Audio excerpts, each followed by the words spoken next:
Friends எல்லாருக்கும் வணக்கம். Welcome to Sai Kavin kitchen. நம்ம சேனல் வரைக்கும் சப்ஸ்கிரைப் பண்ணலாம், மறக்காம சப்ஸ்கிரைப் பண்ணிக்கோங்க. கூடவே இருக்க பெல் பட்டனை கிளிக் பண்ணி ஆல்ங்கிற ஆப்ஷனையும் செலக்ட் பண்ணிக்கோங்க. ஹலோ ஃப்ரெண்ட்ஸ், இன்றைக்கி நம்ம சேனலில் ரொம்பவே சுவையான ஆட்டு ஈரல் கிரேவி எப்படி செய்யலாங்கிறத பார்க்க போகிறோம். இந்த கிரேவி பார்த்திங்க அப்படின்னா சுவையானது மட்டும் இல்லை, ரொம்பவே சத்தானதும் கூட. குறிப்பாக பார்த்திங்க அப்படின்னா லேடிஸ்க்கு வந்து ஹீமோக்ளோபின் அளவு குறையும் பொழுது வாரத்தில் ஒரு முறை இந்த மாதிரி ஈரல் பெரட்டல் மாதிரி செஞ்சு சாப்பிட்டீங்க அப்படின்னா ஹீமோக்ளோபின் அளவு வந்து நல்லா இன்க்ரீஸ் ஆகும். இந்த ஈரலை பொறுத்த வரைக்கும் நம்ம டீப் ஃப்ரை பண்ணி சாப்பிட்றத விட இந்த மாதிரி ரொம்பவே சிம்பிளாக மெத்தடில் ஒரு கிரேவி மாதிரி செஞ்சு சாப்பிட்டு பார்த்தீங்க அப்படின்னா உடம்புக்கும் நல்லது, டேஸ்ட்டும் ரொம்ப சூப்பராக இருக்கும். ஆட்டு ஈரல் பார்த்திங்க அப்படின்னா சமைக்கும் பொழுது அதிக நேரம் வேக வச்சோம் அப்படின்னா ரொம்பவே அழுத்தமாக ரப்பர் மாதிரி இருக்கும். சாப்பிட்றதுக்கு நிறைய பேருக்கு விருப்பம் இருக்காது. நான் சொல்கிறேன் இந்த மெத்தடில் நீங்கள் ப்ரெஷர் குக்கரில் ஈரலை இந்த மாதிரி கிரேவி மாதிரி செஞ்சு சாப்பிட்டிங்கன்னா நீங்கள் சாப்பிட்றது ஈரல்ங்கிறதே தெரியாது. அந்த அளவுக்கு வந்துட்டு ஈரல் வந்து நல்லா சாஃப்டாக இருக்கும். ரொம்ப டேஸ்ட்டான மட்டன் ஈரல் கிரேவி செய்கிறதுக்கு 1/4 கிலோ அளவு ஈரல் எடுத்து வச்சுருக்கேன். ஈரல் எல்லாத்தையும் நல்லா வாஷ் பண்ணிவிட்டு இந்த மாதிரி எடுத்து வச்சுக்கோங்க. இந்த மாதிரி மீடியம் சைஸ் துண்டுகளாகவே கட் பண்ணி எடுத்து வச்சுக்கோங்க. இதை நம்ம சிம்பிளாக ப்ரெஷர் குக்கரில் தான் செய்ய போகிறோம். ஸ்டவ் ஆன் பண்ணிவிட்டு ஒரு குக்கரில் தேவையான அளவு எண்ணெய் சேர்த்துக்கோங்க. குக்கரில் செய்கிறதுனால நமக்கு வேலையும் சீக்கிரமாக முடிஞ்சிடும், டேஸ்ட்டும் நல்லாயிருக்கும். இப்போ எண்ணெய் நல்லா ஹீட் ஆனதுக்கப்புறமா இதில் 1 ஸ்பூன் அளவு சோம்புத்தூள் சேர்த்துக்கோங்க. ஃப்ரெஷ்ஷாக நுணுக்கின சோம்புத்தூள் சேர்த்துக்கோங்க, அப்போ தான் நல்லா வாசனையாக இருக்கும். இதில் ஒரு பெரிய வெங்காயம் நல்லா பொடியாக கட் பண்ணது, ஒரு தக்காளி நல்லா பொடிசாக கட் பண்ணது, கொஞ்சம் கருவேப்பிலை எடுத்து வச்சுருக்கேன். இப்போ இதில் ஒன்றா சேர்த்து நம்ம வதக்கிக்கலாம்.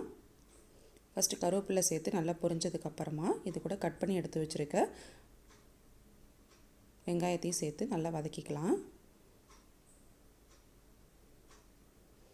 வெங்காயம் தக்காளியும் நல்லா பொடிசாக இருக்கிற மாதிரி பார்த்துக்கோங்க, அப்போ தான் வந்துட்டு அந்த ஈரலோடு சேர்ந்து சாப்பிடும் பொழுது நல்லாயிருக்கும். இப்போ இது கூட தேவையான அளவு உப்பு சேர்த்துக்கலாம். அடுத்ததாக இது கூட ஒரு 1/2 ஸ்பூன் அளவு மஞ்சள்தூள் சேர்த்துக்கோங்க. கூடவே பார்த்தீங்க அப்படின்னா ஒரு 1/2 ஸ்பூன்லேருந்து 3/4 ஸ்பூன் அளவு குழம்பு மிளகாய் தூள் சேர்த்துக்கோங்க. கூடவே 1 ஸ்பூன் அளவு காஷ்மீரி மிளகாய் தூள் சேர்த்துக்கலாம். இது நல்ல கலர் கொடுக்கும், பட் காரம் இருக்காது.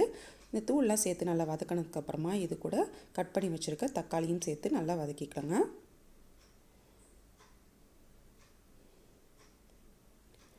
குழம்பு மிளகாய் தூள் வந்துட்டு உங்கள் காரத்துக்கு தகுந்த மாதிரி நீங்கள் ஆட் பண்ணிக்கோங்க.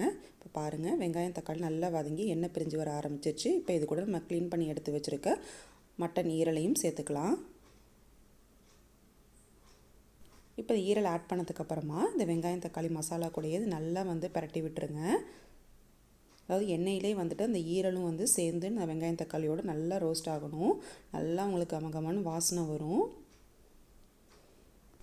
இந்த அளவுக்கு நல்லா அந்த வெங்காயம் தக்காளியோட ஈரலையும் சேர்த்து பிரட்டினதுக்கப்புறமா இது கூட ஒரு 1/2 ஸ்பூன் அளவு இஞ்சி பூண்டு விழுது சேர்த்துக்கோங்க.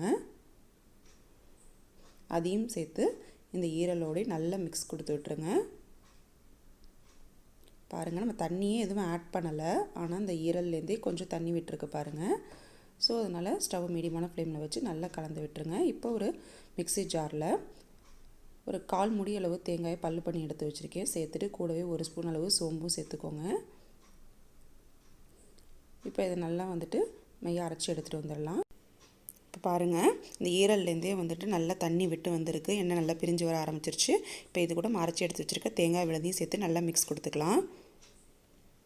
பாருங்கள், ஈரல் முன்னாடி நம்ம போட்டதை விட வெந்ததுக்கப்புறம் பார்த்திங்கன்னா நல்லா சுருங்கி சின்னதாகி வரும். பார்த்திங்க அப்படின்னா தண்ணி நல்லா விட்டுருக்கும். இந்த அளவு குக்கரில் தண்ணி இருக்க மாதிரி பார்த்துக்கோங்க. அப்படி தண்ணி இல்லை அப்படின்னா ஒரு 1/2 டம்ளர் அளவு தண்ணி சேர்த்துட்டு நல்லா அதை கொதி விடுங்க. நம்ம குக்கரில் வச்சு நம்ம லெட்டு போட்டு விசில் வைக்கிறதுனால ரொம்ப தண்ணி கம்மியாக இருந்துச்சு அப்படின்னா அடி பிடிச்ச மாதிரி ஆகிடும்.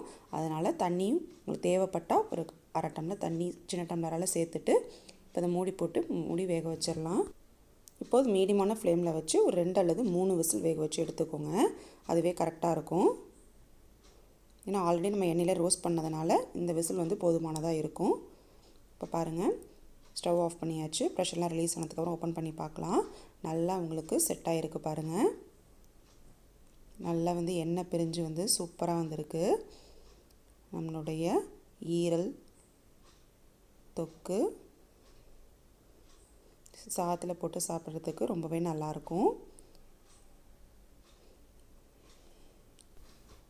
பாருங்கள், ஈரல் எடுத்து பார்க்கலாம். இப்போ நல்லா வெந்திருக்கு. இப்போ ஸ்டவ் ஆன் பண்ணிவிட்டு கொஞ்சம் நேரம் இது கிரேவி கன்சிஸ்டன்சி வர அளவுக்கு நம்ம இறால் கிரேவியை கொதிக்க வச்சு எடுத்துக்கலாம். லாஸ்ட்டாக கொஞ்சமாக கொத்தமல்லி தழை தூவி இறக்கிக்கலாம். உடம்புக்கு ரொம்பவே சத்து தரக்கூடிய மட்டன் ஈரல் கிரேவி இப்போ நல்லா சூப்பராக ரெடி ஆகிடுச்சு. நீங்களும் மறக்காமல் இந்த மட்டன் ஈரல் கிரேவியை உங்கள் வீட்டில் ட்ரை பண்ணி பாருங்கள். ட்ரை பண்ணி பார்த்துட்டு எப்படி இருந்துச்சுன்னு கமெண்ட் செக்ஷனில் மறக்காமல் கமெண்ட் பண்ணுங்கள். நல்லா தொக்கு மாதிரி இருக்கிறதுனால நல்லா சூடான சாதத்தில் போட்டு சாப்பிட்றதுக்கு டேஸ்ட் ரொம்பவே அருமையாக இருக்கும். இந்த ரெசிபி உங்களுக்கு பிடிச்சிருந்துச்சுன்னா மறக்காம லைக் பண்ணுங்கள், ஷேர் பண்ணுங்கள். நம்ம சேனலுக்கு சப்ஸ்கிரைப் பண்ணலாம், சப்ஸ்கிரைப் பண்ணிக்கோங்க. கூடவே இருக்க பெல் பட்டனை கிளிக் பண்ணி ஆல்ங்கிற ஆப்ஷனை செலக்ட் பண்ண மறந்துடாதீங்க. மேலும் இது போன்ற நிறைய ரெசிபிஸ் உங்களுக்கு காத்துட்ருக்கு. அண்டில் தென் டேக் கேர், பாய்.